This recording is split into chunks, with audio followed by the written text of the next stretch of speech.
Pretty self-explanatory. Right, we right? Stephen, a tough decision for you to retire? Yeah, very tough. Something that's been a big part of my life and means a lot to me, playing for Australia. And yeah, I just felt like in the last few months, you talk to people that have done it and they say, when it's time. And I think I got that feeling in the last few months, talking to a lot of people that are close to me, and I just felt this is the right time now to finish the year strongly and then let the next the next crop of players take the team forward. Has injury problems brought this forward? No, not at all. No, injuries have been I've been very lucky in my career with injuries. Haven't had too many bad ones, and I guess that's probably contributed to how long I've been able to play the game. And injuries weren't a factor at all. It was completely a decision that just based around the contribution I thought I could make, particularly with the World Cup in mind. I think the World Cup's obviously a big part of the rugby cycle, and I just didn't feel like I could give it everything I had until 2019, which is still a while away. What made you decide to make the call now and not at the end of the year? I just think it sort of clears the air a little bit, gets that speculation in the background, and lets the team move forward, and the focus should be squarely on the team. I didn't want it to be about me or whether I could get through to this or that, and I felt when I had a good think about it, I didn't think I could. So I think it's a smart decision personally, but also for the team, which at the end of the day, that's my priority. Is that something that was a challenge in June? I guess there was a lot of talk about the captaincy and that sort of thing. Has that kind of helped to lead to this? I think the captaincy is probably a bit separate. We've always had some planning around that and transitioning that over to the next generation of leaders, and I think having been around this young group now for probably a few months, I think we're really well served going forward. There's a really good crop of young leaders on the horizon. Guys like Michael Hooper, Adam Coleman, Alan Alatoa, Bernard Foley will play a key role. So as long as those players can stay together for the medium term, I think the team will do well. Do you feel like it'll make you fresh and into this last few tests that you've got left? Does it sort of lift the weight off your shoulders at all? I think so. I think it gives some certainty around the whole thing. That was probably something I was struggling a bit with, just the uncertainty of how long I had to go and leaving that a little bit open-ended. Now that I've got some closure and some clarity on that, I'm really excited actually about the next 4 months. And when you look at it like that, it is only 4 months, and I know there's a lot of rugby to be played, but it's a short time. And I said to the boys yesterday, that time when you talk about your career, that it'll go like that. So I'm really excited about what we can achieve as a team over the next 4 months. Pretty special to finish with a Bledisloe lap. Yeah, absolutely. That's one of the ultimates in our sport and for our team. So we know the size of the challenge, and that's why we're here this week training hard. How did you tell the guys? We're just down the beach actually. We've just done a bit of recovery, and I was trying to find the right time. I don't think there is a perfect time, but we've got a bit of time off today, so I thought it was a good time to get it done. And obviously very hard when you tell your teammates. That's probably one of the hardest things I've had to do, telling Czech and the boys. And as I said to them, a lot of those players I've played a lot of rugby with, some going back to 2005. I think Tatafu is probably one of the originals in the team, like myself. And then there's some players there that I've only just met this week. So there's a big spread of players, and I think it was tough to tell them. I think the bottom lip was starting to go a little bit, but I guess that's normal. That was just yesterday then, or this morning? Yeah, yesterday, just late yesterday, we had a bit of a team get together and just told the boys, and I wanted to make sure that I did it personally to the players. I think that's really important. My teammates are the most important.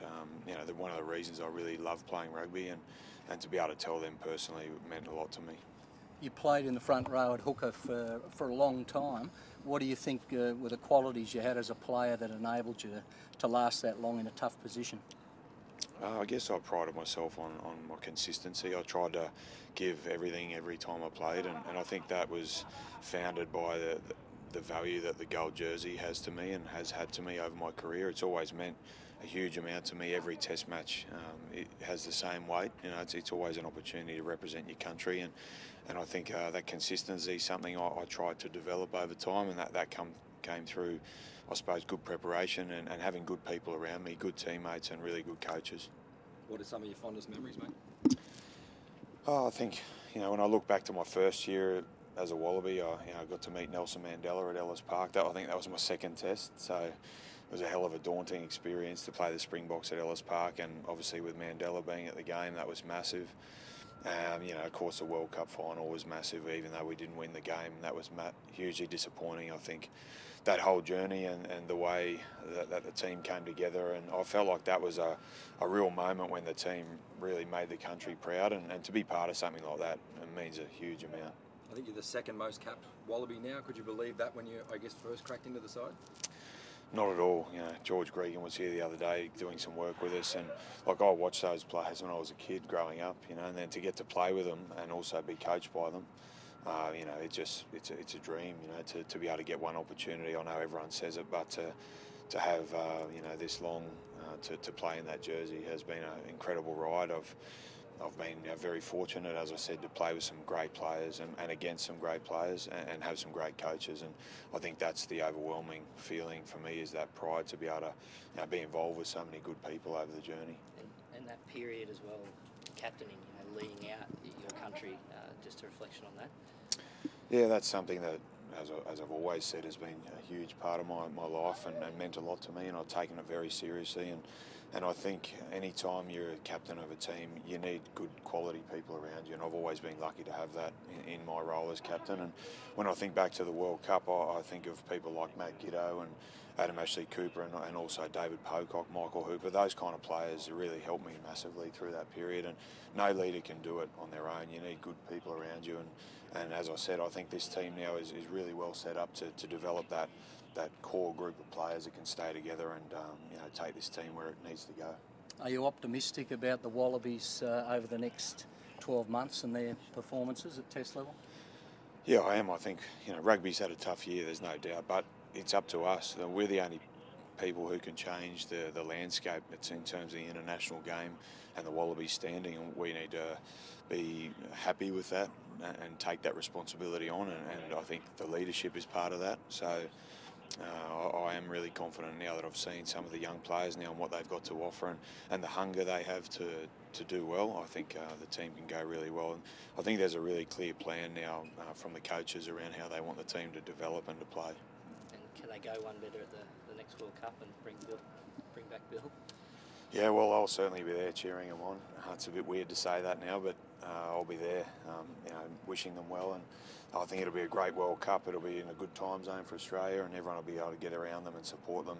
And I think next year will be a key year for that. I think Czech will want to have more or less his World Cup team in place by next year, and we'll have a good idea then of where the team's at. What influence? Yeah, I think he was very supportive. He knew that I thought it through long and hard, and not something I just decided. I think some of the boys thought yesterday I just decided after those couple of training days we had, but it wasn't the case. I really thought about it long and hard, and I think he knew that straight away that I was serious about it, and he was tremendously supportive. I've been very lucky to be involved with Michael in my career and have him as a coach. I said to him yesterday, I've learnt a huge amount from him as a leader, and something that I'll be able to use for the rest of my life. Did anyone try to talk you out of this decision? Probably my wife was the only one. I think she's, I don't know why, but I was pretty keen to be home a bit more. But no, I think she was playing more the devil's advocate, just saying, are you sure this is what you want to do?